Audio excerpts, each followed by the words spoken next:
Black girls like you should stick to cleaning, not spinning fairy tales about Delta Force mom. With one cruel stroke of her red pen, Ms. Abigail branded Nia Reynolds a liar in front of the entire class. And Willow Creek High became a nightmare. Because as Nia stood up for her mother's honor, the bullying escalated, humiliated, shoved, cast out, and left to suffer under the watchful eyes of a teacher who thrived on cruelty. But everything changed the moment thunder shook the school grounds. A military helicopter descended, and Nia's imaginary mother, Colonel Zara Vance, stepped out in full-dress uniform. In that instant, every bully in Willow Creek wished they'd never crossed her path. Are you watching this on your phone, tablet, or TV? Stay with us and hit subscribe. You won't believe the secrets that unravel behind Willow Creek's flawless reputation. Ebon's stories. No one at Willow Creek ever expected a black girl to dream too big, especially not in Ms. Abigail's advanced civics. The air in that classroom crackled with silent rules. Speak softly, never contradict, and above all, don't dare step outside the place this town assigned you at birth. Nia Reynolds, 16, with sharp eyes behind thick glasses, carried a different kind of defiance. She knew every smirk that flickered on her classmates' lips when her hand shot up. Every loaded pause before Ms. Abigail, always so impeccably pressed and grinning with the brittle polish of someone who never missed a Sunday service, would sigh and allow her to speak. On this Monday, sunlight spilled through the blinds in harsh, slanted stripes as Ms. Abigail announced the week's essay prompt, her voice syrupy with false warmth. Tell us about a hero in your family, someone real, someone whose life you know well. Her eyes swept the room but settled predictably on Nia, as if daring her to try something foolish. The room was a theater of posturing. Chad Harrison, Willow Creek's golden boy, varsity quarterback, bone-white smile, legacy student, lounged with one foot up spinning a football on his knee. When he caught Nia's gaze, his mouth curled in a slow, practiced sneer. To him, she was a glitch in the perfect image of Willow Creek. Out of place, out of luck, out of bounds. The bell rang for presentations, and Nia's name was the first on Ms. Abigail's list. She rose, hands trembling just enough to betray her excitement. She didn't look at anyone but her paper. My mother, Nia began, her voice steadying with each word, is the bravest person I know. She is a phantom in the desert. She commands Delta Force Team 1. She goes where the darkness is thickest, so other families can sleep safe at night. A beat of silence, then laughter, loud and ugly, bounced off the whiteboard. Chad snorted. Delta Force doesn't let in women, much less a black one. Your mom probably just mops the floors on base. Be real. The laughter doubled. Nia stood, heart pounding, staring straight at Ms. Abigail, hoping for just one moment of adult protection. Miss Abigail's eyes glinted with something meaner than skepticism.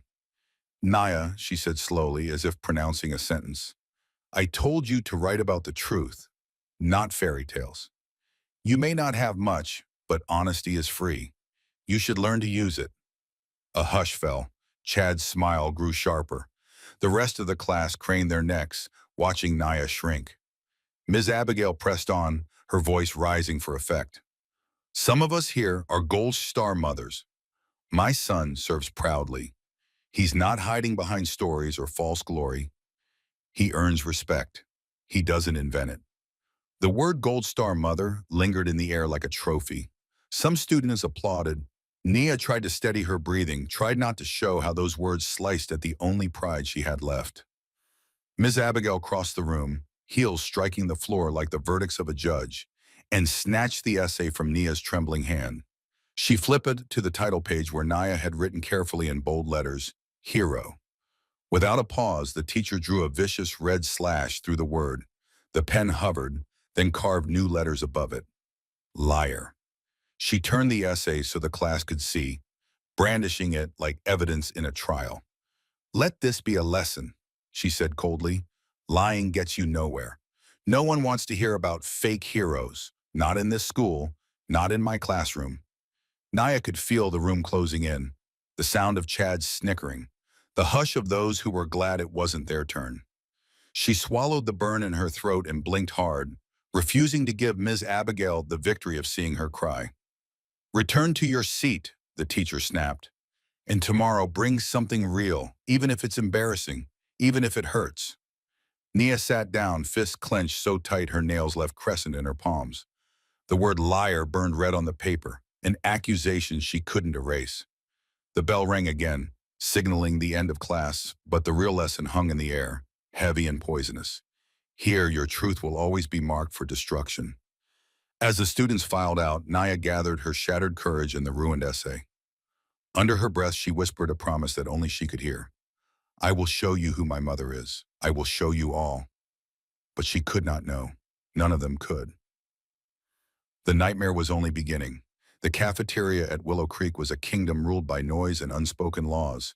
Every table was a thief, athletes, honor students, drama kids, and those who drifted around the margins, always half expecting a chair to be yanked away.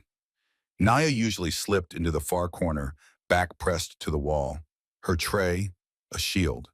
But today she clutched something different in her fist. A Delta Force Challenge coin, dark bronze, heavy and cold. She had slipped it from her mother's keepsake box, the only physical proof she could offer a world that spat on her word. She waited until the room thinned out, then crossed the floor to Chad's table.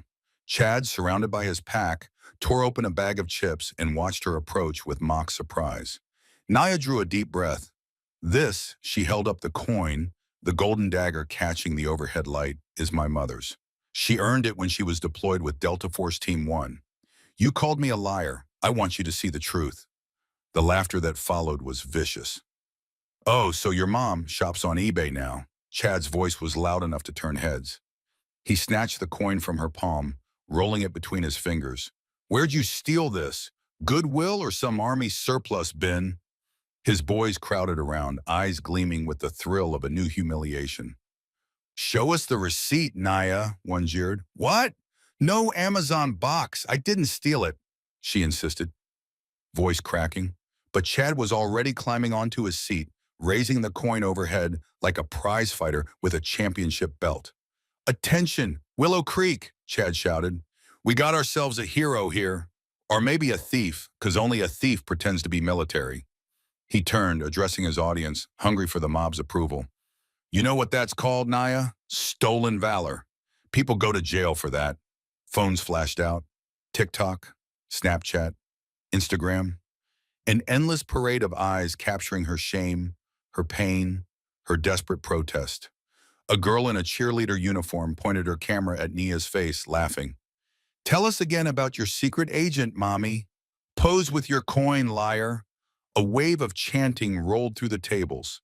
Liar, liar, liar.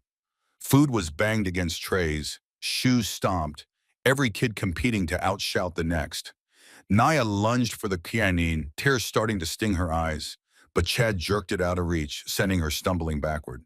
He looked her up and down, voice dripping with disgust. Next time, bring some real proof. Or just admit you wish you were one of us. A hand shoved her shoulder. She stumbled, her tray clattering to the floor. Spaghetti and milk splattering across her sweater and jeans. The humiliation was total. Greasy noodles sticking to her chest, the sting of chocolate milk in her hair. The laughter hit a new crescendo. She bent to scoop up her ruined lunch. But Chad stepped forward, holding the coin between two fingers, as if it were something filthy. Let me show you where lies belong, he said, voice low and clear. Every eye on him. He marched to the row of recycling bins at the end of the cafeteria, made a dramatic show of turning the coin over in his hand. Then, with a flick of his wrist, tossed it into the blue bin, plastic and metal clanging as it disappeared from sight. That's where your stories go, Nia. That's all they're worth. A final wave of derision swept the cafeteria. She heard her name turned into a punchline twisted into a new nickname, Valor Girl, a hashtag instantly born, spreading faster than a bruise. She stared at the recycling bin as the crowd slowly dispersed, the other students sliding back into their private dramas. No one offered a hand. No one cared that her cheeks burned or her eyes overflowed. Not a single adult in sight. Naya moved in a daze, picking noodles from her sweater, refusing to cry, refusing to scream, refusing most of all to run. She walked to the bin, reached inside, her arms searching through the sticky soup of soda cans and half-eaten sandwiches.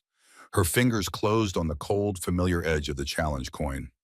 As she pulled it free, a single drop of ketchup rolled down the side, as red and accusatory as Ms. Abigail's pen the day before. She clenched the coin so tightly her knuckles blanched. The cafeteria was emptying now, Chad's laughter echoing against tile and glass. But behind the glass in the staff office, a pair of watchful eyes narrowed, seeing not just the spectacle, but the truth everyone else refused to face. Nia left the cafeteria, coin burning in her palm, her story still untold but not unnoticed. Rumors moved through Willow Creek faster than the morning bell. Nia felt them before she heard them. A quick hush in the hallway, a sideways glance from students who, just last week, had ignored her completely. She could taste it in the air. Fresh cruelty sharper than before, and now it wore the face of the adults who were supposed to protect her. Ms. Abigail sat in the teacher's lounge, her back perfectly straight, clutching her mug like it was a scepter. She pressed the speakerphone button on her desk, dialing the number listed for Naya's mother. Again, the call hit a wall of impersonal authority. This voicemail is not accepting messages at this time. Her lips tightened. Around her, other teachers shuffled papers, whispering in the soft, dangerous way only teachers could, making judgments sound like facts, passing verdicts with a frown or a single well-placed sigh. "Still nothing?" asked Mr. Donovan, the chemistry teacher, not bothering to lower his voice. "No," Ms. Abigail answered, her tone heavy with implication. "It's always voicemail. One wonders, doesn't one?" She let the phone rest, eyes lingering on a faded photograph in her wallet. Her son, Troy, in crisp uniform, a picture as out of date as her values. To the world, she was a Gold Star mother, but in secret, that star had burned out years ago. Troy's dishonorable discharge was a wound she hid behind scorn for others, behind the armor of school policy and whispered poison. But no secret stayed secret for long at Willow Creek. And when Miss Abigail wanted to wound, she aimed for the kill. By noon, Naya's story had mutated. In the teacher's lounge and between classes, Miss Abigail made sure to drop a word here, a raised eyebrow there. "I just hope Nia's home life is all right," she mused to Miss Harper in the copy room. "We know so little.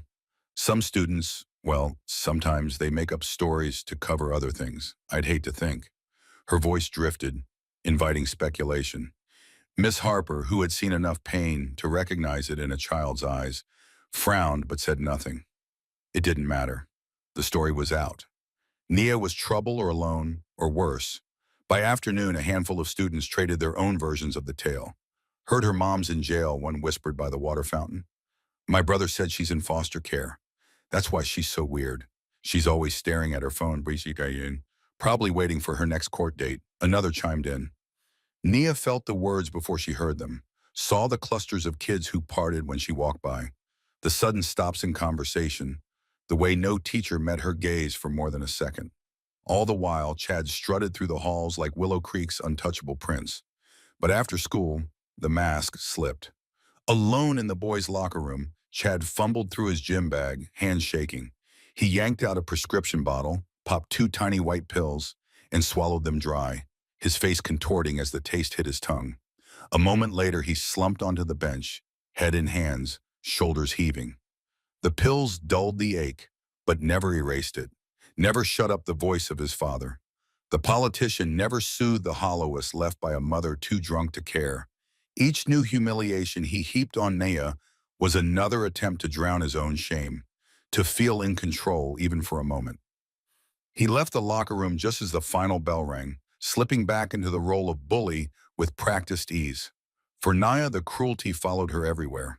In the bathroom, she overheard 2 juniors giggling about orphans and liars. In the cafeteria, someone knocked her tray from her hands, then apologized with an exaggerated wink, as if she should be grateful for the attention. That evening, exhausted and numb, Nia returned to her locker. As she twisted the combination, she noticed a fresh, toxic smell, spray paint still sharp in the air. When the door swung open, her breath caught in her throat, across the metal, in jagged red letters. "Go back to the projects." Her fingers trembled.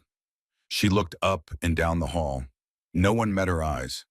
The words burned into her memory deeper than any insult hurled in daylight. She wanted to scream, to tear down the locker, to scrub the pain away with her bare hands. Instead, she stood motionless, the hallway spinning around her. Rage, humiliation, and a desperate sense of isolation crashed through her. At that moment, something broke. Not in defeat, but in resolve. Enough. Nia wasn't going to hide anymore. She wouldn't let her mother's name be dragged through the mud, wouldn't let these adults and children decide what was true. Her jaw set. Nia slammed the locker closed and stalked down the hall, ignoring the stares, ignoring the whispers that chased her like ghosts. Tomorrow she would face Ms. Abigail directly. She would demand justice, demand an apology, demand at last respect. But she had no idea that confrontation would spiral far beyond words into violence that would leave scars no one could ignore. Willow Creek after hours was a different world, always stripped bare of noise, classrooms washed in shadow, the pretense of civility peeled away by silence. Nia stood outside room 214, her mother's photograph pressed flat in her trembling palm. The image was grainy, almost faded from years tucked inside a wallet. Her mother, Zara Vance, proud and unyielding in army dress blues, medals gleaming against dark skin, eyes narrowed with that same steely resolve Nia saw in her own reflection. Inside, Miss Abigail sat behind her desk, flipping through test papers as if nothing in the world could touch her. But when Nia knocked and stepped in, the older woman's posture stiffened, lips flattening to a bloodless line. "Class is over, Nia. If this is about your grade—" "It's not," Nia cut in, her voice unexpectedly clear. She walked up to the desk, holding out the photo. "I want you to look at this. I want you to see her. My mother, the woman you called a lie." Ms. Abigail took the photo with the tips of her fingers, barely glancing at it. The silence between them was brittle, humming with something far uglier than simple disbelief. "She's in uniform," Nia said, voice cracking. "That's not some Halloween costume. That's Army. You owe me an apology." Behind them, the classroom door inched open. Chad hidden in the shadows, eyes glinting with anticipation. He didn't speak, didn't move, just watched, hungry for fresh humiliation. Ms. Abigail stared at the photo, knuckles whitening. For the briefest second, a flicker of uncertainty crossed her face, doubt worming its way through a fortress of prejudice and pride. Then something inside her snapped shut. Her voice, when it came, was sharper than broken glass. "I don't owe you anything, Nia. I owe this school the truth, and I won't let you soil its reputation with your sick little fantasies." She slammed the photo down, the edge catching Nia's hand. Nia didn't flinch. "You don't know anything about my family," she shot back. "You don't care about the truth. You just want someone to blame. I'm not your scapegoat." Miss Abigail's hands shook. The mask of the Gold Star mother was slipping. Beneath it, the raw wound of her own disgrace festered. Her son, her pride, her legacy, would never wear that uniform again. His shame, a stain she could never scrub away. Nia's voice, clear and relentless, felt like salt on every old wound. "Do you know what it's like," Nia pressed on, "to be told every day that you are nothing? To fight for scraps of respect in a place that hates what you are? My mother fought for this country. She fought for people like you, and you'd rather tear her down than admit you're wrong." "Enough," Miss Abigail's voice cracked. Rage, grief, humiliation boiling over. She snatched the photograph, ripping it in half, then again and again, shredded pieces fluttering to the floor like dead leaves. Nia froze. Then she dropped to her knees, hands desperately gathering the fragments, her breath coming in ragged sobs. "You." She choked, anger sharpening her grief. "You're the one who's ashamed. You lost, and you want the world to bleed with you. I'm not afraid of you, Ms. Abigail. You're just a coward, hiding behind your rules." The insult landed with surgical precision. The older woman's eyes bulged. Face flushed a dangerous red. Every failure, every denied appeal for her disgraced son's honor, every sleepless night spent clutching a fading photo, came roaring to the surface. Her voice was nothing but venom. "You little liar, you filthy, arrogant little liar. People like you are the rot in this country's core. Always playing victim, always crying for handouts, always pretending you're more than what you are." Nia recoiled but held her ground. You can say whatever you want. You can hate me. You can even hate my mother, but you can't erase what she's done."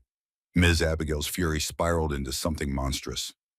She rounded the desk in 3 strides, high heels striking the tile like gunshots.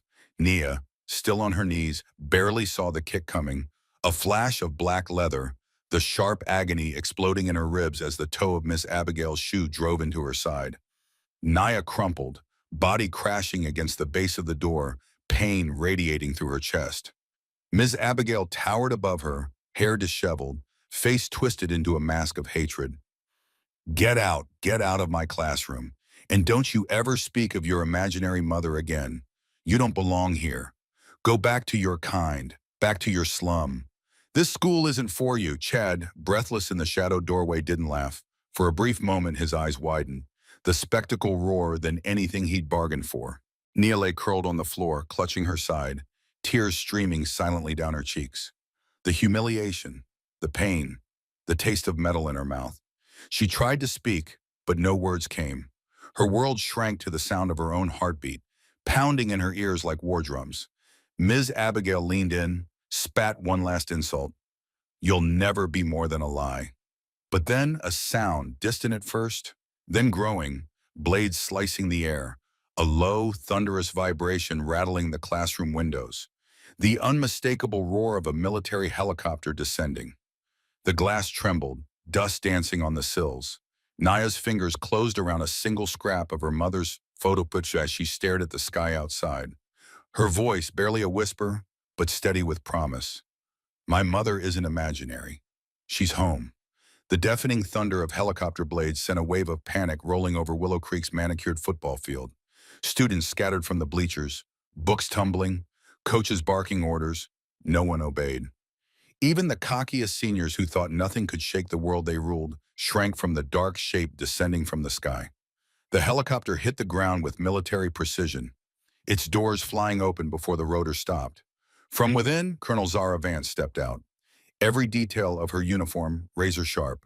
Gold insignia flashed across her chest. Medals layered in a silent testimony to danger survived, honor earned, and battles no one in this privileged town could even imagine. 2 operators flanked her, stone-faced, scanning the crowd with the ice-cold discipline of men used to following only the toughest. Every step Zara took radiated command. Her boots barely left a mark on the field, but her presence flattened the usual hierarchy of the school in an instant. The principal, Mr. Davies, hustled across the grass, tie flapping, face frozen in a smile that was meant to charm, but only trembled. Ms. Abigail trailed behind him, adjusting her hair, dabbing at her cheeks, desperately trying to manufacture composure. "Welcome," Davies called, too loud, voice cracking. "We weren't expecting. Is this for a special assembly?" Abigail's smile was brittle as glass. She flashed her gold star mother pin and stepped forward, trying to guess which hand to shake, which story to tell. Her gaze flickered with greedy hope. A military inspection, maybe, or a chance to bask in reflected glory. But Zara didn't slow, didn't even glance at them. She walked straight through their greeting, the operators falling in beside her, the crowd parted. It was not deference, it was awe, fear, and the ancient instinct to move aside for power you cannot fight. On the sidelines, an ambulance waited, red lights off, but a small group had gathered. School nurse, a security guard, and Nia sitting on the bench, one arm pressed to her ribs, eyes red but unbroken. Her ruined sweater still bore the stains from lunch and the pain of Abigail's kick. She looked impossibly small in the midst of all that chaos. Zara's face, set in hard lines, barely flickered as she took in her daughter's condition. But for a fraction of a second, something primal, rage, anguish flared in her eyes. She knelt before Nia, the medals and the reputation and the world's expectations falling away, leaving only a mother with a broken child. Nia reached for her, voice shaky, but certain. "Mom." Abigail's mask cracked, her posture wilted, her face blanched as if the blood had drained from her body, leaving her exposed, trembling, and lost. For the first time, she truly looked at Nia and then at Zara and saw what power really meant. "Who did this to you?" Zara's words were not loud, but they left no air in the world for lies. Naya's eyes flickered, a silent message passing between them. Abigail shuffled backward, nearly tripping over her own heels. The nurse tried to explain, but Zara cut her off with a glance. Let my daughter speak. Nia hesitated, breath rattling in her chest. It was. She didn't need to finish. Zara stood, her full height, commanding silence from every student, teacher, and parent still within earshot. Zara's hand went to her sunglasses. Slowly she pulled them off, revealing eyes sharp as razors, eyes that had stared down death and cowardice in a dozen war zones. She locked her gaze on Abigail, whose composure was now gone, hands shaking, lips working silently. Zara's voice cut through the field, clear and merciless. Are you the one who taught my daughter that black women can't serve this country? That no matter what we do, we'll always be liars to you? No one moved. The principal's jaw hung open. Abigail swayed as if the words had struck her physically. The entire field fell into a silence so total it seemed the air itself held its breath. Abigail tried to answer, but only a whimper came out. The students closest to her drew back, as if the contagion of her cowardice might spread. Some even looked at Naya with new eyes, eyes that registered, maybe for the first time, the monstrous unfairness they had witnessed and helped to create. Zara knelt again, this time gathering Naya gently, her movements precise and steady, a living shield against the ugliness of the world. The colonel's presence changed everything. The rules of Willow Creek had been rewritten. Abigail's power was gone, crumbling into dust beneath the weight of the truth. Yet, as the crowd gawked, held captive by the force of what had just happened, no one noticed the trembling in Abigail's hands, or the way she shrank into herself, a false idol, toppled by the very justice she had spent her life denying. A deathly silence settled over the field. The shock had only just begun. No one yet knew how deep the reckoning would cut. The principal's office, for once, felt like a cage. Principal Davies perched behind his polished desk, fingers laced so tightly the knuckles went white. Abigail sat opposite, her once impeccable composure collapsing in slow motion. Blotched cheeks, trembling chin, eyes darting from door to window as if planning an escape. Across from them, Colonel Zara Vance stood tall and motionless, flanked by two silent operators. Her uniform demanded respect.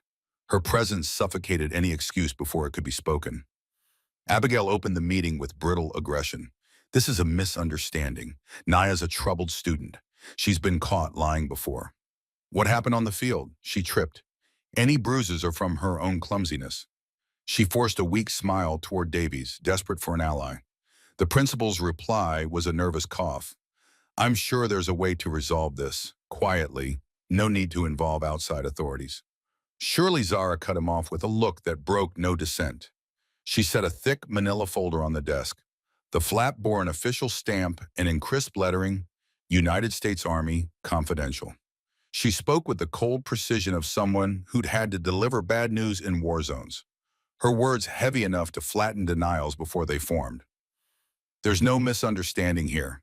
I've brought documentation of my daughter's record, her grades, her conduct, her citizenship awards, her volunteer work. Every accusation you've leveled is refuted by facts. She paused, letting the silence grow unbearable. Then she turned to Abigail, eyes narrowing. But I also brought another file, one that's relevant to you, Miss Abigail. I suggest you look closely. With hands trembling, Abigail reached for the file, but didn't open it. I don't see what this has to do with me. Zara's gaze never left her. Perhaps you recognize the name. Private First Class Troy Abigail, formerly assigned to Delta Force Team 1, dishonorably discharged, stripped of rank, all commendations revoked. Do you know who signed the order? She let the question hang, then answered it herself. I did. A shocked silence filled the office. Davies shifted uncomfortably, beads of sweat blooming on his brow. Abigail's mouth opened and closed, words failing. The color drained from her face, leaving her almost ashen. My son, he was set up. He never got a fair. Zara's voice was cold steel. Your son endangered his team. He refused a direct order, abandoned his post in combat, and was caught distributing hate speech against Black and Hispanic soldiers. You want to talk about lies and shame, Ms. Abigail? Let's start with that. Abigail sagged in her chair, memories and humiliation crashing down like a wave. He was always a good boy. No, Zara replied. Each word a verdict. He was protected by your blind pride, but I couldn't protect my unit from him. The truth cost him his career, and now, Ms. Abigail, the truth will cost you yours. Abigail pressed a hand to her mouth. Davy stared at the folder as if it might explode. Zara leaned forward, her tone unyielding. Let's be clear. I didn't come here seeking revenge. My history with your son has nothing to do with your conduct as a teacher. But the cruelty, the lies, and the violence I've seen in this school come from you. From your need to control, to destroy, to make others pay for your failures. She swept her gaze around the room, daring anyone to challenge her. You may fool your peers, Ms. Abigail. You may have fooled this principal, but I won't let you destroy my daughter. I already had to remove your son to protect those under my command, and I will not hesitate to remove you for the sake of every child in this school. Abigail shrank, eyes glistening, lower lip quivering. Her whole body seemed to collapse inward. She had spent years weaponizing Willow Creek's reputation to shield herself from consequence. That armor was gone, vaporized in seconds by the one woman she could not threaten. Zara turned to Principal Davies. I'm formally requesting that Ms. Abigail be suspended pending a full investigation. Until then, I expect her to have no contact with students. If this school refuses, I will involve the Department of Defense in the state attorney's office. Davies stammered, sweat trickling down his temple. Of course, Colonel, whatever you think is best. Please, let's just keep this discreet. Zara didn't smile. Nothing about this is discreet anymore. As she stood, the operators moved to block the door. Outside, the sharp click of dress shoes signaled the arrival of legal counsel and uniformed officers. Military, not local police. A tight perimeter was already forming. The school quietly but unmistakably placed on lockdown for the investigation. Abigail sat motionless, defeated and exposed. Her power, like her pride, was in ruins. The legal lockdown swept through the school, but as doors sealed and whispers intensified, new scandals and old ghosts began to surface, threatening to shake Willow Creek to its core. The heartbeat of Willow Creek was hidden behind a steel-reinforced door marked server room. Authorized personnel only.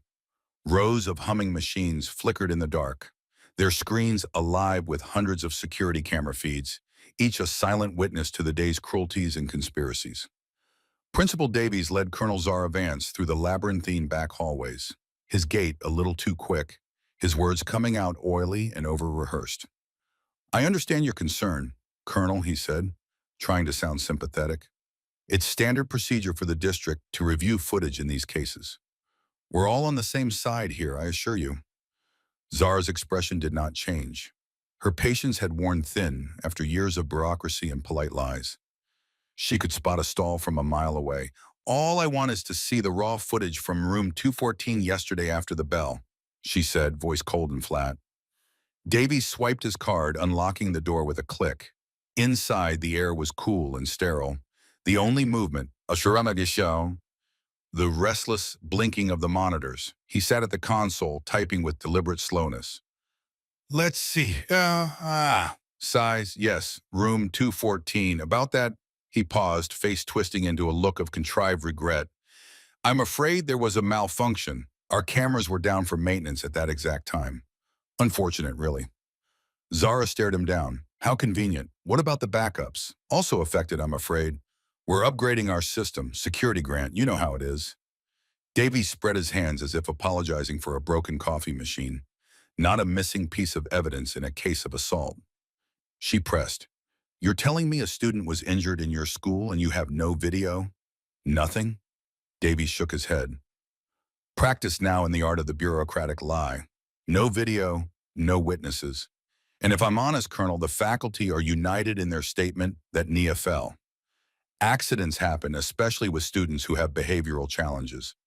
Zara felt the familiar sting of institutional gaslighting, the same tone she'd heard from men in power all her life. Nothing to see, nothing to prove, nothing to change. But something in Davies' face caught her eye. His confidence was not the bravado of an honest man, but the cool, dead calm of someone holding more cards than he should. She leaned closer, lowering her voice. "Why are you really protecting Miss Abigail?" Davy smirked, eyes cold. "You're not from here, Colonel. You don't know how things work. Abigail's been with this guy to this school for 20 years. Her word is good enough for our board, our parents, our donors, and she's helped me with certain matters." When discretion was required, he paused, voice dropping to a near whisper. "No one wants a scandal. Not the school, not the town, not the parents, especially not with, outsiders watching." Zara's jaw tightened. "So that's it. No video, no scandal, no justice." "Exactly." Davies leaned back, folding his arms. "Lawsuits cost money. Donors hate negative press. I'm not about to lose my job for a girl who doesn't even belong here. Willow Creek has a reputation to protect, Colonel, and people like you and your daughter. Well, you're not part of that reputation." He smiled, slow and ugly. "If you push this, you'll only make things harder for her, for both of you. I'd think twice before causing a fuss." Outside the server room, in the shadow of the door, Chad lingered, clutching his phone so tightly his knuckles went white. He'd followed the meeting unseen, guilt warring with self-preservation. On his screen, the secret he'd kept since that day. Shaky footage, but clear enough. Abigail's voice shrill, her kick brutal, Nia's collapse echoing off the empty desks. He wanted to delete it, to forget, but every word from Davies made his stomach twist with disgust. What if just once he did the right thing? Back inside, Davies let his guard down, lips curling in a contemptuous sneer as he shut down the console. No video, no evidence. The word of a black student against an honored teacher. "Good luck, Colonel." The words hung in the air, acidic and final. But Zara's eyes didn't waver. She knew this battle wouldn't be won in offices or on paper. The real war was for the truth wherever it hid. Zara left the server room resolved. If the system refused to speak, she'd find the voices buried within it. The truth was out there, waiting, raw and dangerous behind every locked door. The world outside Willow Creek's gym was loud with shouts and the metallic clang of locker doors. But inside the boys' locker room, the air was heavy and still. Nia moved like a shadow through the empty hallways, her side aching with every breath. But determination steadied her steps. The official investigation had frozen everything. Classes canceled, students sequestered in classrooms. But Nia knew waiting would only bury the truth deeper. She needed a witness, someone who'd seen what Abigail did, someone who could crack the fortress of lies. Down the corridor, she heard a thud, a fist against metal, then a muffled curse. She stopped at the threshold of the locker room, senses sharpened by weeks of survival. She pushed the door, letting it creak just enough to announce her presence. At the back, slumped against the benches, sat Chad. The golden boy, now pallid and trembling, sweat slicking his hair to his forehead. His eyes were wild, unfocused, darting to a bottle of prescription pills clutched tight in his shaking hand. Nia froze, torn between anger and something else, a flicker of understanding, a memory of her mother's voice. Never ignore the wounded, even when they wear the enemy's armor.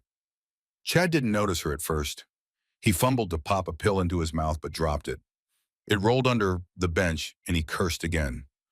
Voice cracked and raw. She watched for another second, really saw the collapse behind his swagger. Chad Harrison, not the terror of the cafeteria, not the king of football.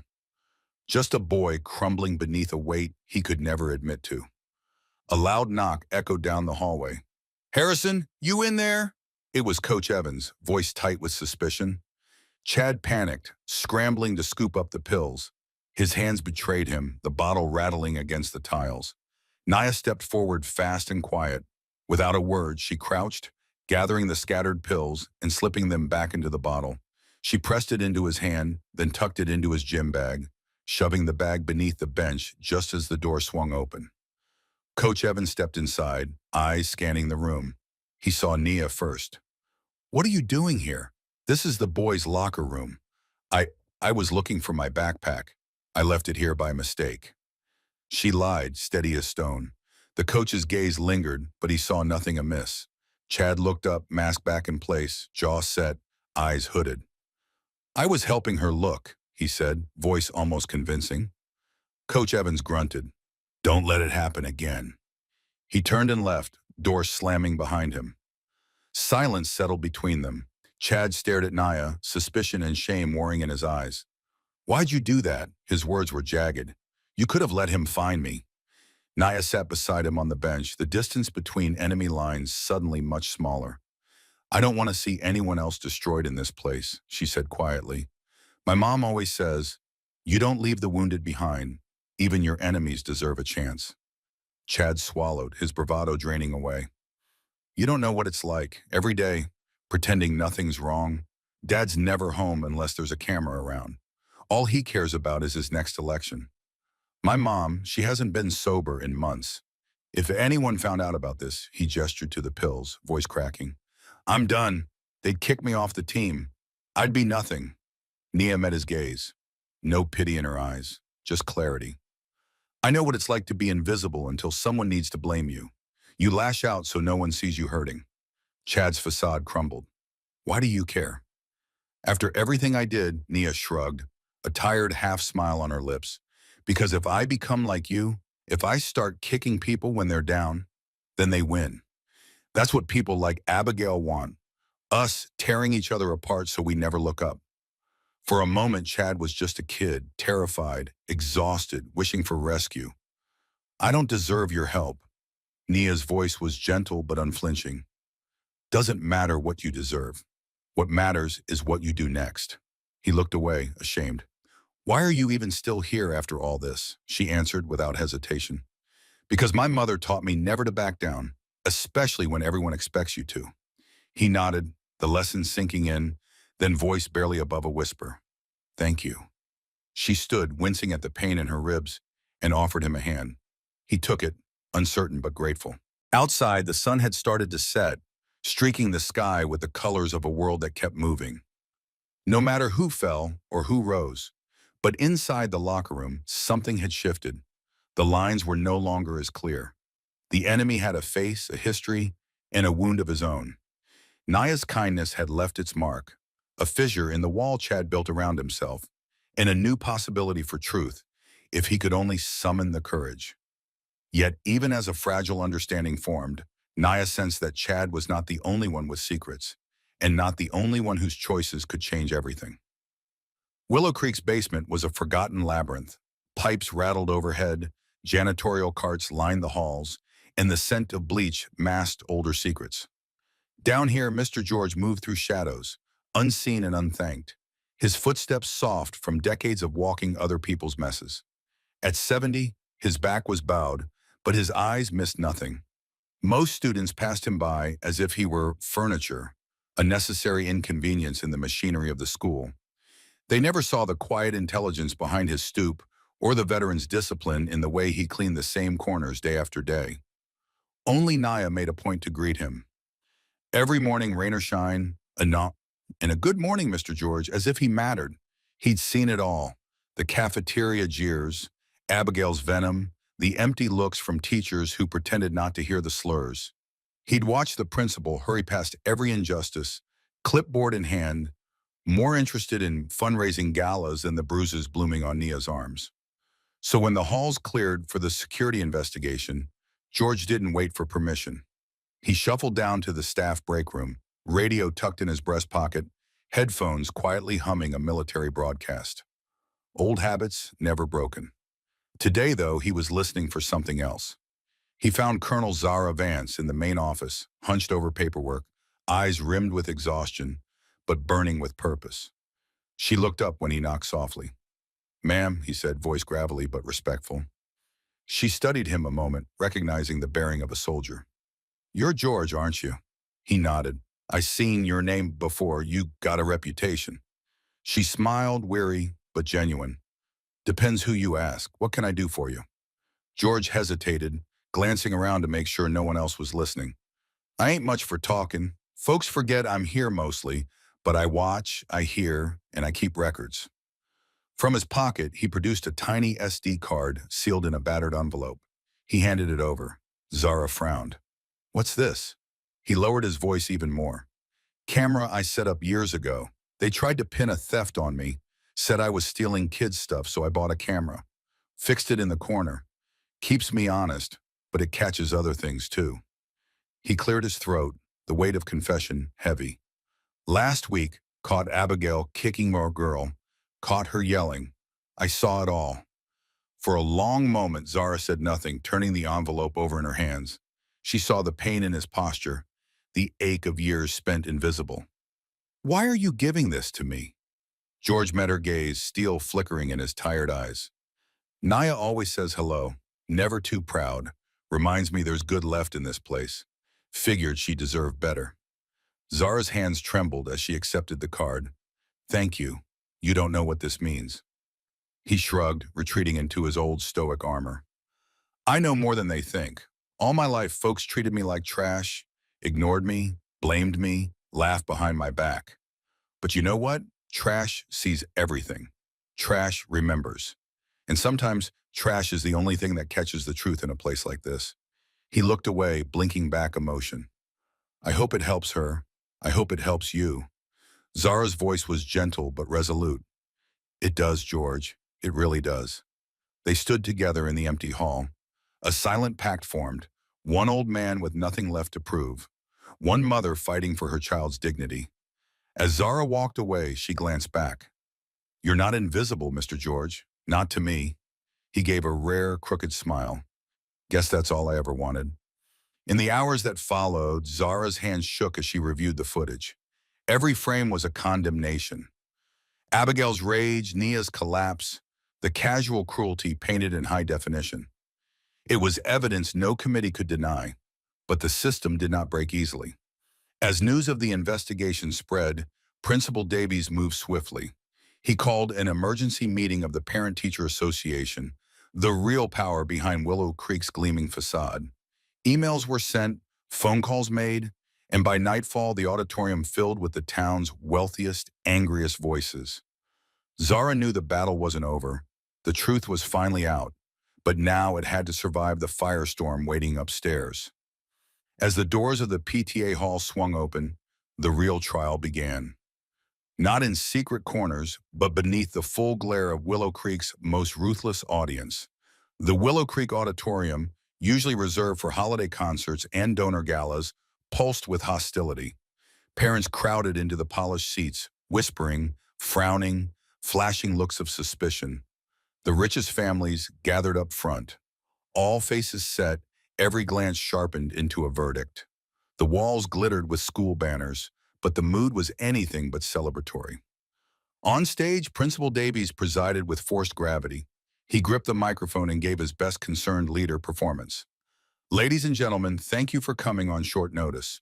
We're here tonight to address recent disruptions that threaten the peace and reputation of Willow Creek. The lights in the hall seemed harsher than usual. Zara sat alone near the front, Naya and a handful of sympathetic teachers just behind her.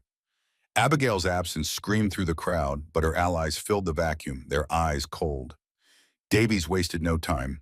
He raised his hands for silence. It has come to our attention that the presence of military personnel on campus, unannounced, disruptive, has frightened many of our students.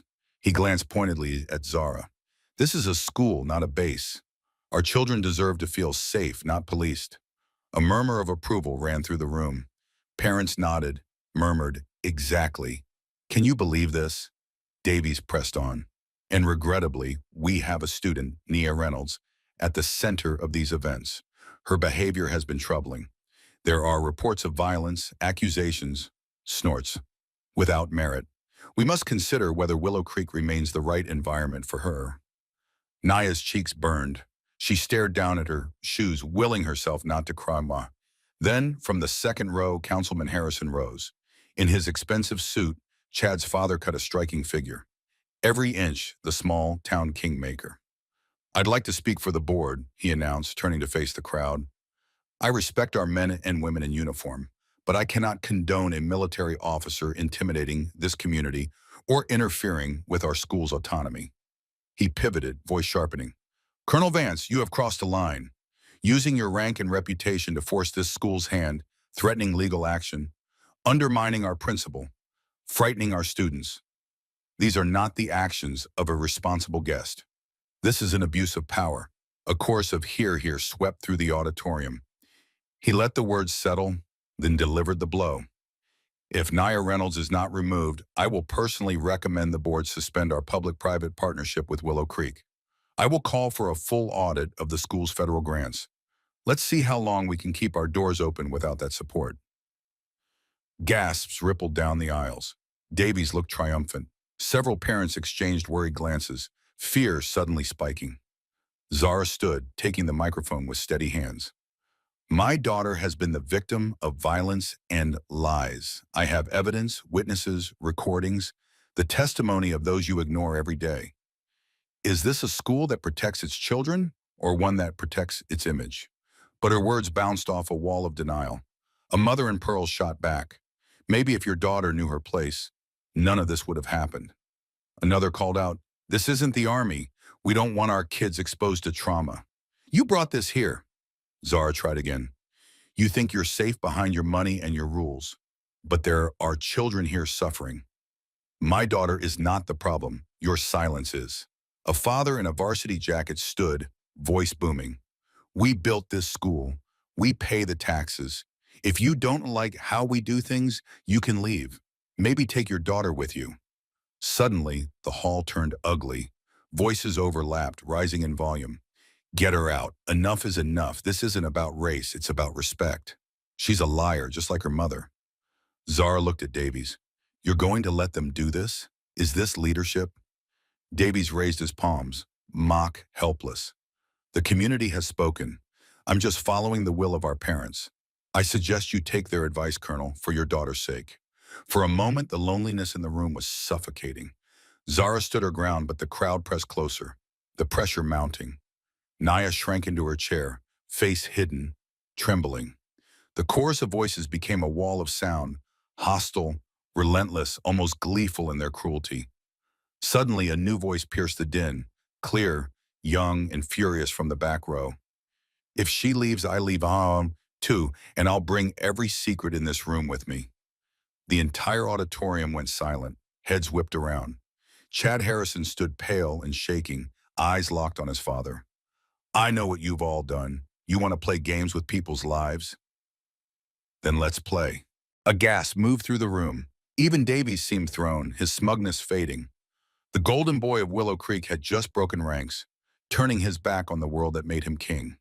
For the first time, power shifted, and nothing would ever be the same. For a long moment, the air inside the Willow Creek auditorium was brittle with shock. Parents froze, their mutters smothered by the audacity of Chad Harrison's rebellion. Chad stood, fists clenched at his sides, as if steadying himself against the storm only he could see. Councilman Harrison, Chad's father, recovered first. His anger was instantaneous and public. Chad, sit down. We're not here for your drama. But Chad, for once, didn't yield. He moved down the aisle past the stares of classmates who had always followed his lead. He mounted the steps to the stage with a conviction that seemed to surprise even himself. I'm not sitting down, Dad, he said, voice clear, cracking with old pain and something new resolve. I've got something to say and you're going to listen. Harrison shot out of his seat, face red, ready to drag his son away. But Colonel Zara Vance stepped forward, blocking him with one sharp military glance. He hesitated, thrown by her silent warning, and Chad pressed on. Chad took the microphone from Davies, who tried half-heartedly to object and face the crowd, his gaze drifting to Nia, then back to the sea of familiar judgmental faces. You all think you know who I am, he began, hands shaking slightly. Star quarterback, honor roll, son of the councilman, the kid who can do no wrong. He let the sarcasm drip, voice gaining strength with every word. But you don't know anything. You've never wanted to. A ripple went through the room. Confusion, then fear. Parents shifted in their seats. Teenagers leaned in. Even Nia sat up, eyes wide, uncertain. Chad drew a shaky breath. I was the one who started the rumor about Nia. I called her a liar. I mocked her in the cafeteria, in the halls. I did things I'm ashamed of. I thought it would make me feel better about myself, but it never did. He paused. The admission was a slap, echoing around the room. I wasn't alone. Miss Abigail encouraged it. She called Naya names, told me I was right to make her miserable. She said that people like her didn't belong here, that no one would ever believe her. Murmurs swept the crowd. Abigail's few remaining defenders looked down at their shoes. Chad's voice faltered, then found new courage. I filmed something that day, not for proof, but because I thought it'd be funny, but it wasn't funny. It was evil. He pulled out his phone, fingers shaking, and connected it to the projector. For a moment, there was only blackness. Then the recording began to play. Abigail's voice echoed across the auditorium, shrill and unmistakable. You little liar. You filthy, arrogant little liar. People like you are the rot in this country's core. The video showed her kick, showed Nia falling, showed the aftermath unfiltered, undeniable. A collective gasp rose from the seats. Parents stared horrified. Some looked away, unable to watch. Chad let the footage play, then ended it with a trembling hand. You want the truth? That's the truth. Not the version you told yourselves so you could sleep at night. His father stepped forward, face thunderous. You've embarrassed our family. Stop this now. Chad turned to him, voice low but caring. You want me to be a man, Dad? You want me to be a leader? This is what a man does. He tells the truth even when it hurts. He faced the audience again. Voice raw. You wonder why kids in this town do drugs, why they crash cars, why they end up in rehab. It's because we can't breathe under the weight of your expectations. You want perfect, shiny children, but you don't care who we have to hurt or what we have to swallow to become that. He wiped his eyes unashamed. My dad's never home unless there's a camera. My mom's drunk half the time. I started using painkillers because nothing else numbed the feeling that I was never enough for any of you. The silence was total. Nia's eyes filled with tears, not just for herself, but for the truth. Chad bared for everyone to see. He looked at her, shame and hope battling in his expression. Nia, I'm sorry for every word, every shove, every laugh. You didn't deserve any of it. None of us did. He turned to the crowd one last time. We all talk about Willow Creek pride, about legacy, about community, but it's a lie. The only legacy here is silence, and I'm done being part of it. He dropped the microphone, the sound echoing like a gunshot. No one moved. Even the mothers who had shouted loudest were quiet, faces pale, eyes darting. Davies looked as if he might be sick. Councilman Harrison stood frozen, the image of power shattered. Chad made his way down the steps, pausing at the edge of the stage. He looked his father in the eye. You want me to be strong, to take responsibility? Here it is. He turned to Naya. I'm sorry. Truly, you deserve better. A slow, uncertain applause began from the back. A few brave teachers, a handful of students. Then it spread like a wave, washing away the old order. In the vacuum left by Chad's confession, the lies and alliances that had ruled Willow Creek began to crumble. The town's elite, its Karens and gatekeepers, were left speechless, forced at last to look at the ugliness they'd denied. The truth at last had a voice, and nothing would ever be the same. The next morning, Willow Creek was no longer a school, but a battleground. Police cruisers lined the curb, news vans swarmed the gates, and the air inside the main office was brittle with the scent of fear and overdue justice. Principal Davies' hands shook as he poured himself a coffee he never drank. His once commanding presence reduced to a figure haunted by headlines and subpoenas. The evidence was everywhere. Chad's video, Naya's bruises, Mr. George's recording looping on phones and computer screens. The town's gilded reputation had finally cracked, and nothing could patch it now. Abigail sat alone at one end of the office, hair wild, face blotched, hands trembling so hard she dropped her handkerchief twice. Her lawyer, red-faced and sweating, tried and failed to calm her as the room filled with uniformed officers and grim-faced administrators. Zara stood at the far wall, arms folded, eyes fixed on the woman who had made her daughter bleed. A detective pressed play on the screen again. Abigail's voice shrill. Vipers filled the room. You little liar. You filthy, arrogant little liar. People like you are the rot in this country's core. Nia's whimper, the sharp slap of Abigail's kick, and the echo of collapsing desks. Evidence as undeniable as sunlight. The silence afterward was electric. A tear rolled down Nia's cheek, but her chin stayed high. Zara never moved, never blinked. The detective looked to Abigail. "Do you want to make a statement?" Abigail's composure fractured. She lurched from her seat, voice rising, careening from denial to rage. "This is a setup," she shrieked. "A witch hunt. I gave 30 years to this place. I built this school. It's not my fault if some people can't handle the truth. It's not my fault. The world's gone mad, letting people like her." She jabbed a finger at Naya. "Walk in here like they own it." Gasps of horror rippled through the office. Naya's lawyer started to object, but Abigail spun toward him. Wild-eyed, "You're all cowards. All of you letting this happen to me because you're scared of lawsuits, scared of the press. Well, I'm not scared. I'm not the villain here." Her words bounced off the glass, growing more desperate. "You want to see a villain? Look at her." She turned on Zara, eyes blazing. "You and your kind, marching in here, acting like you're better than everyone else, hiding behind your medals, your policies, your diversity quotas." Zara's jaw set, but she did not respond. The detective spoke, voice cool. "That's enough. Ms. Abigail, you are under investigation for assault, child endangerment, and inciting a hostile environment. Please remain seated." But Abigail was beyond reason now. Her world, the world she'd controlled with fear and whispers, was burning down. "It's all ruined. My son, my name, everything. None of this would have happened if you just known your place." The officers moved to restrain her, but Abigail, in a last blind lunge, charged across the room toward Zara, hands clawing, voice a screech. "You stole everything from me. You ruined my life. I'll ruin you." Zara stepped aside, letting Abigail's momentum carry her forward, then spun with the crisp, efficient grace of an operator. In a flash, Abigail was face down on the desk, Zara's arm gently but firmly pinning her wrist in a hold that spoke of years spent disarming those who couldn't be reasoned with. The officers moved in, securing Abigail with handcuffs as she howled. Still fighting, still refusing, tears streaked her face. "You don't know what it's like being judged, being hated, everyone thinking you're nothing." Zara leaned in, voice low, cold enough to freeze time. "Your son was discharged for cowardice.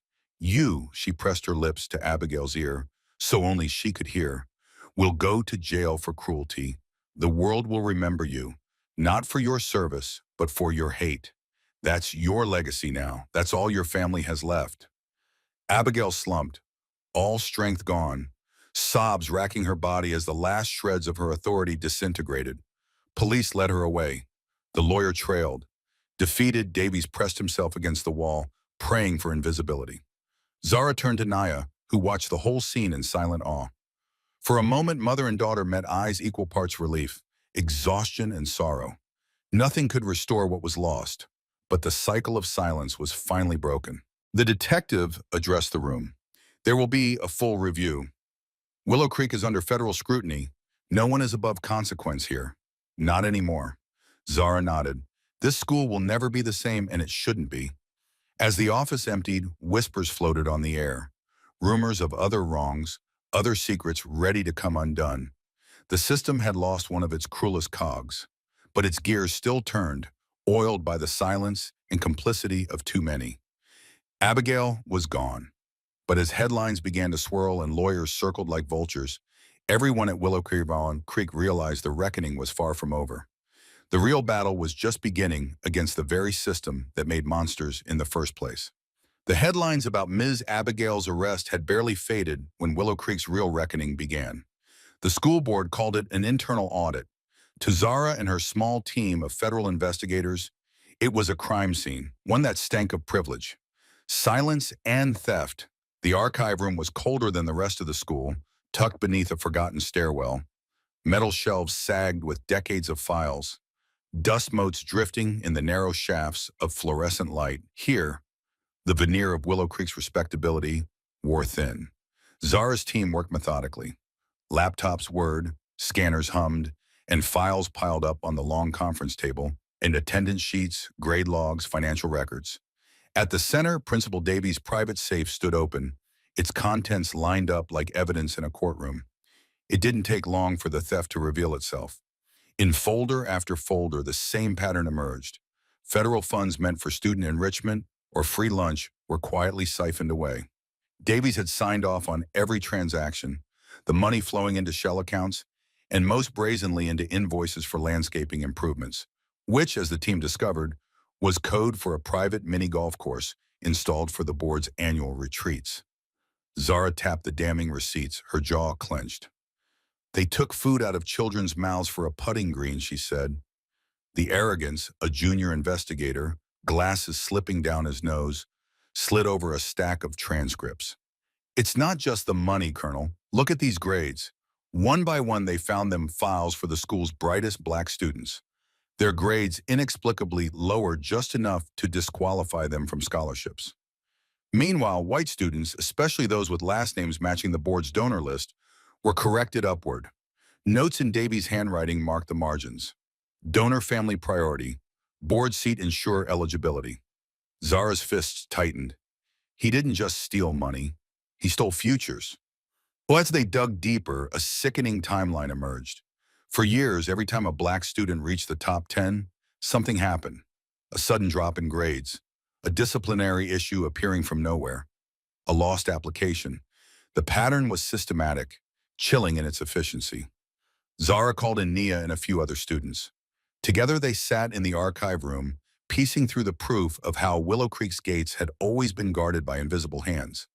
Nia, still bruised but unbowed, worked through the papers with trembling fingers.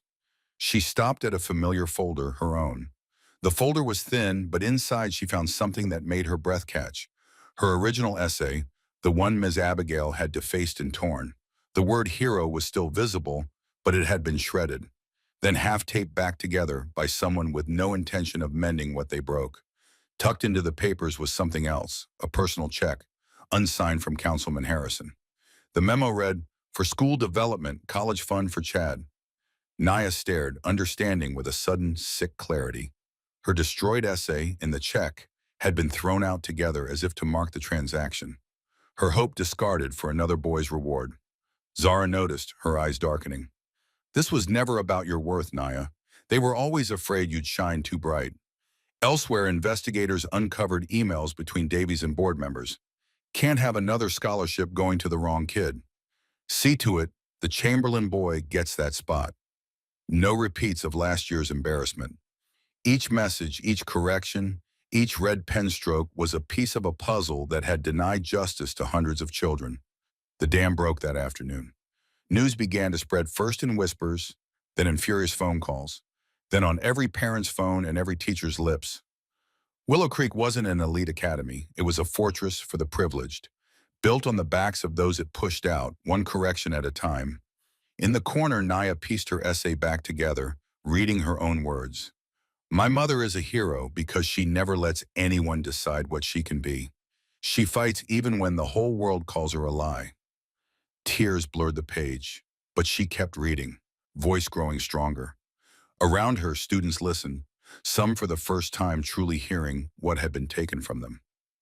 Zara addressed the team. We bring this to the district, to the press, to the courts. Every stolen cent, every altered grade, nothing gets swept away. In the midst of the paperwork avalanche, Nia glanced at the check in the ruined essay, then looked up, eyes burning with resolve. No more hiding, no more silence. Zara nodded. It's time to clean house. As the files were boxed for evidence and the truth prepared for daylight, Willow Creek braced for the storm.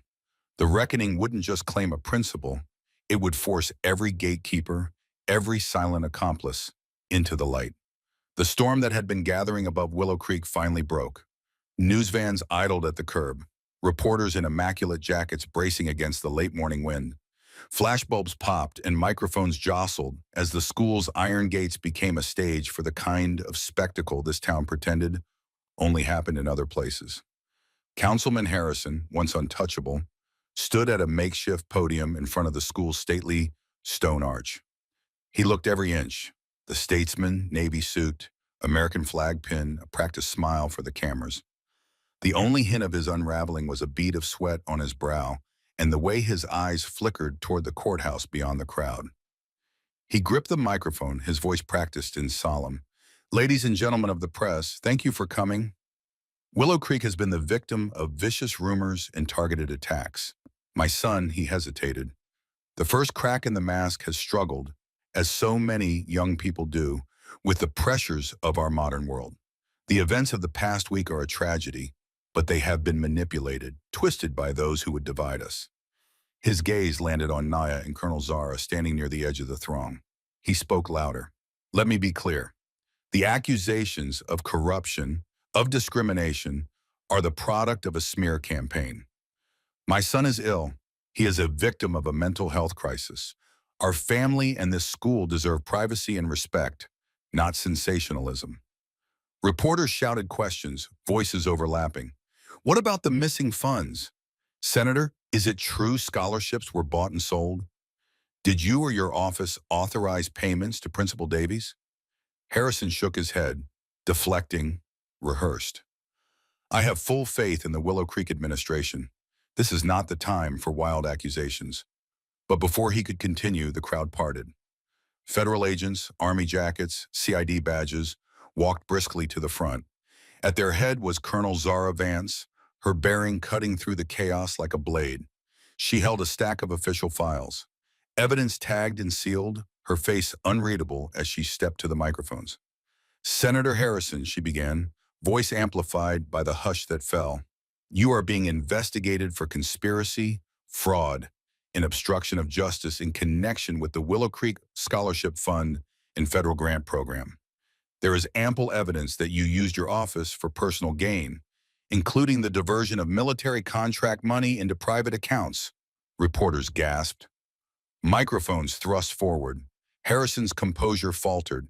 His hand tightened on the podium, knuckles white. That's a lie, he sputtered, glancing at the agents closing in. This is a misunderstanding political theater. Zara's eyes were ice. We have signatures, wire transfers, email correspondence with Principal Davies and the school board, payments traced directly from your office to private accounts, including those connected to your son's education and your personal properties. She signaled to the CID officers, you are under arrest. Senator Harrison, anything you say. Harrison spun desperate, but the cameras caught it all. The flash of silver as handcuffs snapped around his wrists. The way his shoulders slumped, the outrage that flickered in his eyes before shame took its place. He tried to protest, to summon his old authority, but the words withered. His supporters in the crowd, fellow board members, parents, local officials backed away, distancing themselves as quickly as possible. No one reached out. The world that had made Harrison powerful simply dissolved, leaving him exposed.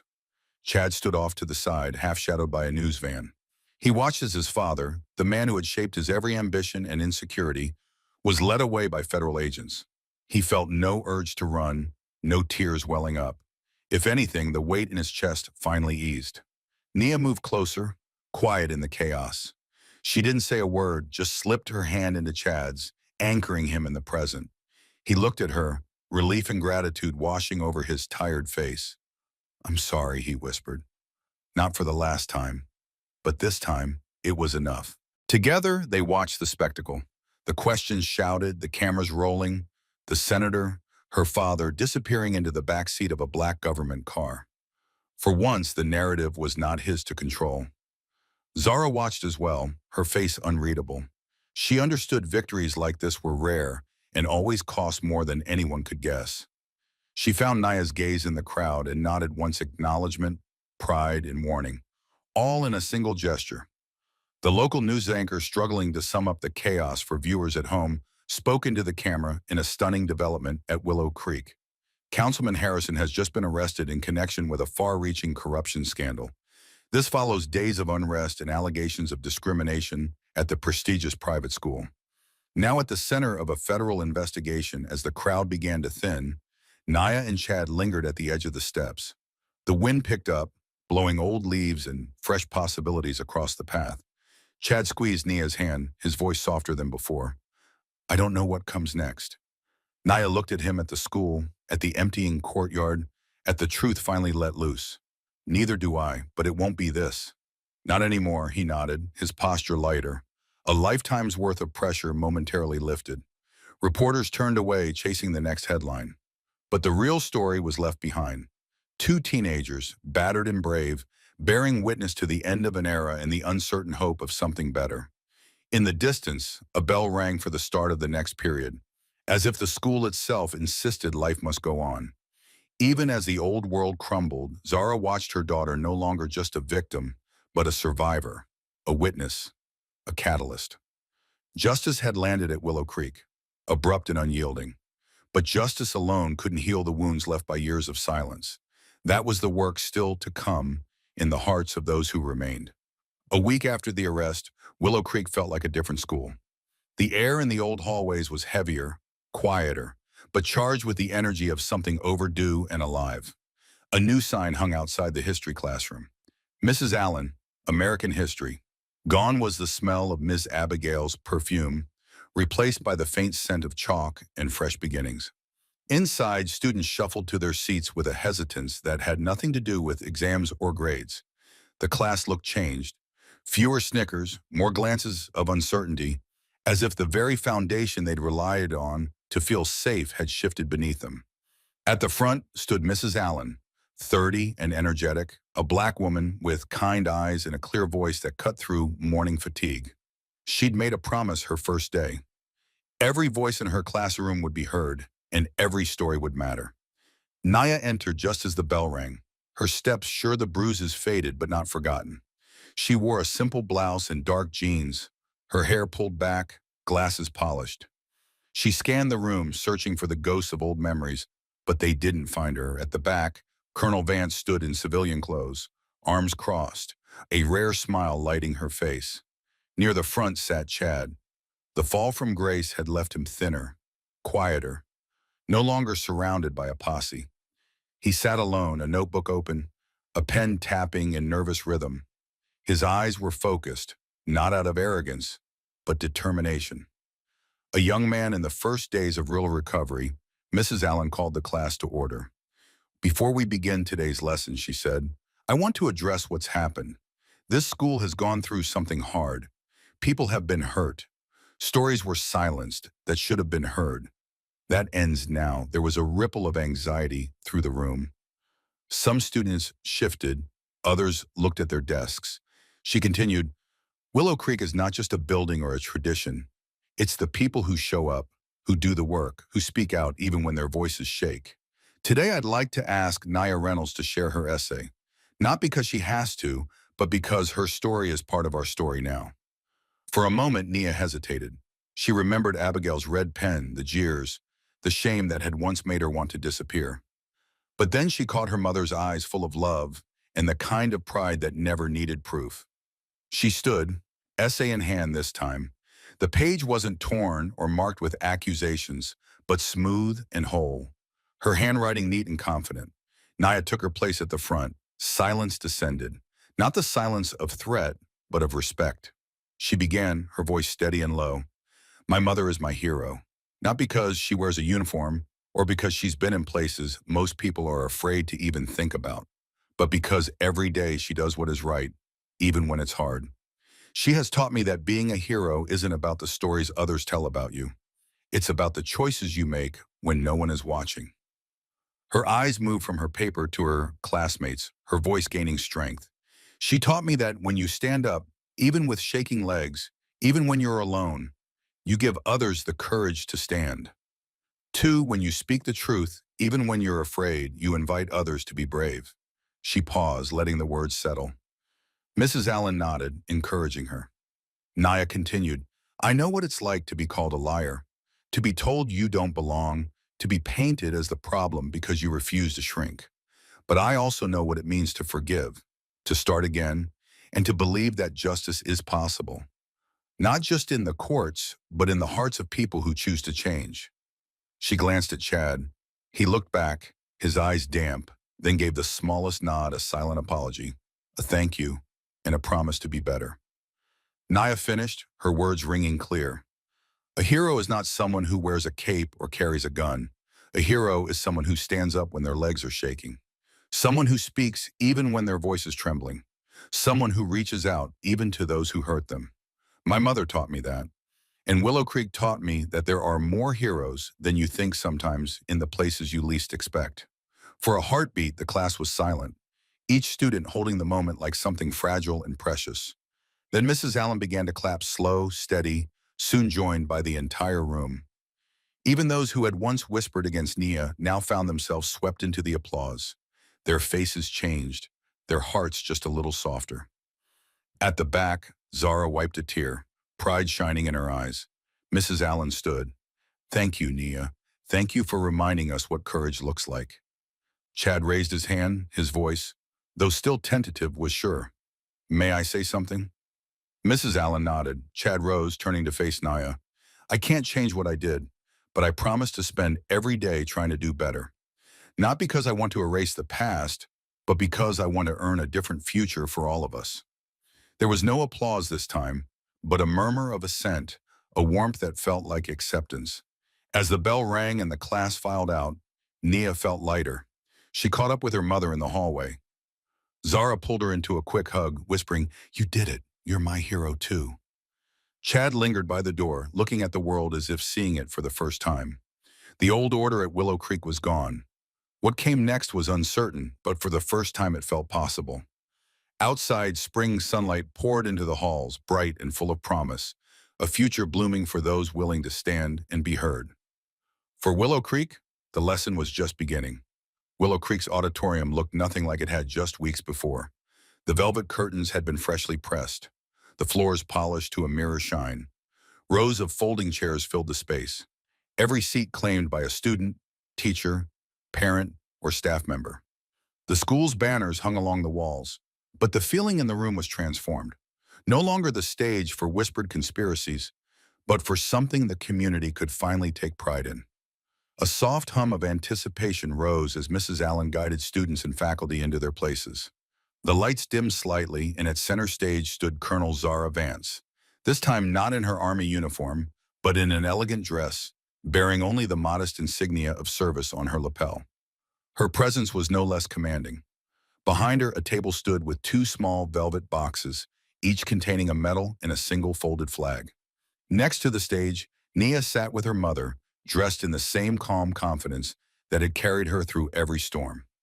Mr. George, in his best shirt and neatly shined shoes, waited quietly by the wings, still looking as if he might turn and head for the mop closet out of habit. Mrs. Allen stepped to the microphone, voice bright. "Thank you all for coming.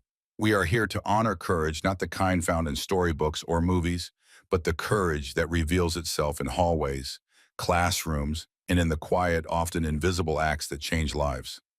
Today, we recognize those who stood for truth and dignity when it was hardest." She gestured to Zara, who walked to the microphone. The applause was immediate, warm and full. Zara's voice was clear, ringing through the auditorium. "When I first came to Willow Creek, I was here to protect my daughter. What I didn't expect was to witness so many kinds of bravery, often from people you never see. There are those who risk their reputations, their safety, and their futures to make sure that this school would never again be a place where injustice hides." She turned and beckoned to Mr. George. The audience watched as he approached the room, silent with respect. Mr. George has worked in this building longer than most of us have been alive. He has seen the best and the worst of this school. He is a veteran, a caretaker, and a witness. And when the truth was hardest to tell, he made sure it could not be buried. She reached for the first medal, a polished bronze star, and pinned it to his shirt. The applause was thunderous. Some students stood and more followed until the entire school was on its feet. George stood, stoic, eyes shining with unshed tears. When the clapping faded, he spoke softly into the microphone. "I never wanted attention. I just wanted to do my job and keep the kids safe. I thank you for this, but I did what anyone with eyes and a conscience ought to do." He nodded to Nia, who smiled in return. "And thank you, young lady, for never forgetting to say good morning." Mrs. Allen called for quiet once more, and Zara continued, "There is one more honor to give today. This is not a military medal. It is a family medal, something given only for true courage under fire." Zara produced the second box, opening it to reveal a gleaming heart-shaped pin, the family's purple heart. "Nia," Zara said, her voice unsteady with emotion, In my family, we give this medal not just for wounds received in battle, but for courage in the face of injustice, for never surrendering your truth, for standing when it would have been easier to fall. You have earned this. Nia walked to the stage, the audience holding its breath. Zara pinned the medal to her daughter's blouse. The two embraced, and for a long moment, the auditorium was silent, except for the sound of a mother whispering to her child, "You are my hero always." Then the applause started again, this time overwhelming, a tidal wave that swept up everyone. Students who once whispered behind Naya's back were the first to stand. Teachers, janitors, and even parents joined in, clapping until their hands stung. In that moment, it did not matter where anyone came from, how much money their family had, or what color their skin was. George, still on stage, offered a salute. Sometimes the best thing you can do is just show up and do right, no matter who's watching. Mrs. Allen took the microphone for the last time. Let this be the new tradition at Willow Creek, that we honor those who make us better, not by the medals they wear, but by the integrity they show. Let this be a place where everyone belongs, where everyone can be a hero. As the ceremony closed, Nia and Mr. George stood side by side at center stage, joined by Chad, who, though still uncertain in the new world he was learning to navigate, stood with his head high. The crowd's applause echoed down the halls, seeping into the walls, erasing old scars and planting seeds for a kinder future. Zara watched from the wings, her heart full. For the first time since she had arrived, she felt the school was no longer her battlefield, but her daughter's home. In that thunderous moment, every barrier of race, class, and fear seemed to fall away. For the first time, Willow Creek truly stood together. But as the applause faded and the students filed out, the work of healing and rebuilding had only just begun. A new legacy was waiting to be written, one forged by courage, kindness, and unity. Golden hour fell softly over Willow Creek, bathing the front steps in warm light, as if the sun itself was giving the school one last blessing before night. The campus, once so tightly wound by old secrets, now pulsed with a quiet sense of possibility. Teachers lingered in open doorways. Students walked slower than usual, some talking in hushed voices, some simply breathing deeper. There were no reporters, no police tape, only the stillness of something finally set right. Outside the iron gates, a dark green military vehicle idled quietly, its engine humming low, a promise of faraway missions in a life forever bigger than any one town. Colonel Zara Vance stood with her duffel at her feet, the same posture she'd carried into battle, softened now by the fullness in her eyes as she watched her daughter among friends. Naya was no longer a shadow in the halls. She walked with shoulders squared, laughing as Mrs. Allen offered a final word of encouragement, and Mr. George, now known by every student, gave her a dignified fatherly nod. She was surrounded for the first time, not by whispers, but by gentle voices, Chad among them, hovering at the edge, uncertain and eager, changed in ways only the bravest can admit. The moment to say goodbye arrived too quickly. Zara pulled Naya aside, far enough from the others to let the world shrink for a minute, just mother and daughter beneath the sprawling arms of an ancient oak. "You know I have to go," Zara said, her voice steady but tinged with the ache of leaving. Naya nodded, her smile luminous and real. "I know, and I'll be fine. You taught me how to stand even when it felt impossible." Zara squeezed her daughter's hand, pressing something small and familiar into her palm, the purple heart shining even brighter in the golden light. "Keep this close, not because of what it means for me, but for what it means for you." Naya clutched the medal. "I will, and I'll make you proud." "You already have," Zara whispered, her own composure finally wavering. Chad, nerves jangling, approached. He looked different, clearer, taller, not just in stature, but in presence. "Hey, Naya," he said, holding out a small box. "Before you go, I wanted you to have this." He paused, cheeks coloring, then added, "For all the stories you still have to write." Nia opened the box. Inside, a fountain pen rested on black velvet, her name engraved in silver script. She blinked back tears, then hugged him quick. Fierce, forgiving. "Thank you, Chad, for this and for finding your voice." He managed to smile, nodding. "I won't stop. I promise." Other students gathered around, offering goodbyes, promises to keep in touch. And most precious of all, looks of respect earned and given. Even those who once laughed now saw her as someone who had walked through fire and come out brighter. Zara glanced at her watch. The sun dipped lower. Duty called. She turned to Mrs. Allen and Mr. George, offering thanks. Each handshake a quiet transfer of trust. "Look after her," she said, more a prayer than a request. Then with practiced precision, she gathered her duffel, squared her shoulders, and faced her daughter. They locked eyes, warrior to warrior, heart to heart. Zara snapped a crisp military salute, her hand trembling just enough to betray the depth of her pride. Nia straightened, lifted her own hand, and returned the salute, her fingers brushing the brim of an invisible cap, her chin high. For a moment, time held its breath. All that had happened, every betrayal, every wound, every small act of courage hung between them, transformed into something permanent and unbreakable. Zara turned and climbed into the military vehicle. The engine rumbled, gears shifted, and with a final wave through the window, she was gone, rolling down the lane, leaving Willow Creek. Her daughter and a school forever changed in her wake. Naya stood at the gate, clutching her new pen, the metal around her neck, the sky above her wide and limitless. Chad and her friends waited, ready to walk with her into whatever came next. The bell tower chimed, echoing across the grounds. Life at Willow Creek resumed, but not as it had before. There was new strength in the halls, a kind of hope that even the oldest walls couldn't suppress. Mr. George, standing with Mrs. Allen, watched Naya disappear inside. He smiled, pride warming his weathered face. "That's how change starts," he murmured, one brave step at a time. Chad lingered a moment longer, then caught up to Nia, matching her stride. "What will you write about first?" he asked. Naya smiled, the future opening before her. The truth, all of it. Together they crossed the threshold into a school and a world that would never again be quite the same. As dusk settled and the last military car vanished from view, the image lingered. Zara's salute, Nia's return, the circle of justice and love complete. A chapter closed. But the story of courage and change had only just begun. Courage knows no color, and justice, though late, always arrives in its own unstoppable time. What does it mean to be brave when the world insists you stay silent?